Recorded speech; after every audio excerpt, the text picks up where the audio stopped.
오늘의 말씀은 시편 55편 1절에서 23절의 말씀입니다. 오늘 말씀을 보면 시인이 굉장히 화가 나 있는 것을 쉽게 발견할 수 있죠. 시인은 자신으로부터 아주 가까운 동료, 친구로부터 배신을 당하고 그로 인한 여러 가지 상처와 아픔을 겪었던 것 같습니다. 자신을 배신한 이 친구의 악행이 얼마나 강했는지 4절 말씀을 보면 자신의 마음이 너무 심히 아프며 죽음의 위기가 그를 찾아왔다고 표현을 합니다. 그리고 두려움, 떨림, 공포가 그를 사로잡았다라고 말하죠. 이들의 악행이 얼마나 심했는지 시인은 이들의 악행을 강포, 분쟁, 죄악, 재난, 악독, 압박, 속임수 이렇게 7가지로 설명하며 아주 맹렬하게 비난을 합니다. 그러면서 하나님께 호소하기를 이들의 혀를 잘라버리소서 라고까지 하죠. 도대체 시인에게는 어떤 일이 있었길래 이토록 맹렬하게 분노하며 하나님께 호소하는 것일까요? 오늘 말씀 시편 55편의 주인공 이 시인은 바로 다윗입니다. 다윗이 자신의 아들 압살롬의 반역으로 인해서 겪게 되는 그 고통 가운데서 하나님께 호소하는 내용의 시인 거죠. 압살롬과 함께 반역을 일으켰던 아히도벨은 다윗이 굉장히 아끼는 신하였습니다. 자신이 가장 사랑하는 아들로부터 자신이 가장 믿고 의지하는 신하로부터 배신받은 이 다윗의 마음이 어땠을까요? 이미 지난 세월 사울 왕을 피해 도망자 신세였던 다윗의 삶 너무나 고단했죠.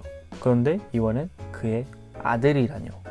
아들로부터 목숨을 부지하기 위해 도망쳐야 하는 그 다윗의 신세가 참 말이 아닙니다. 그런 다윗의 아픔이 오늘 우리에게도 느껴집니다. 우리는 살아가면서 굉장히 많은 사람들을 만납니다. 그리고 그 사람들과 관계를 맺게 되죠. 이 관계 안에서 정을 주고받게 되고 신뢰가 쌓이게 됩니다.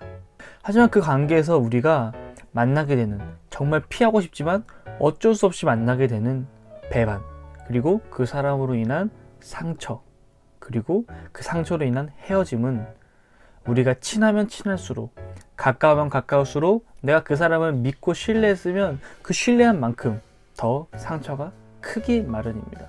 우리 모두가 이미 너무나도 잘 알고 있죠. 이런 상황 가운데서 다윗은 우리에게 한 가지로 권면합니다. 바로 22절의 말씀입니다. 내 짐을 여호와께 맡기라. 그가 너를 붙드시고 의인이 요동함을 영원히 허락하지 아니하시리로다. 다윗은 덤덤하게 우리에게 권면합니다. 그리고 자신의 입술로 하나님께 고백하죠. 내 짐을 여호와께 맡기라. 우리가 가지고 있는 아픔들, 상처들을 하나님께 맡겨야 합니다. 우리가 갚는 것이 아니라 하나님께서 갚으실 것이기 때문입니다. 또 우리가 주님의 사랑과 은혜로 그 사람을 용서해주고 주님의 보혈의 능력으로 그 사람을 품어줄 때, 원수를 사랑할 때, 우리가 나에게 잘못한 사람을 저주하고 무시하고 정죄하기보다 그 사람을 위해 기도하고 축복해줄 때 하나님께서 그와 동일한 은혜를 우리에게 부어주실 것입니다. 여러분 삶에 있어서 날마다 주님을 의지하시기 바랍니다. 우리 안에 있는 상처와 아픔, 배반으로 인한 고통, 남을 향한 저주와 질투하는 마음을 모두 하나님께 맡기고 하나님을 의지하며 살아가시길 소망합니다. 원수와 같이 피를 흘리고 다른 누군가에게 상처 주는 삶을 사는 것이 아니라 날마다 하나님과 동행하며 영원히 흔들리지 않고 요동치 않는 의인의 삶을 사시는 여러분 모두가 되시기를 주님의 이름으로 축복합니다.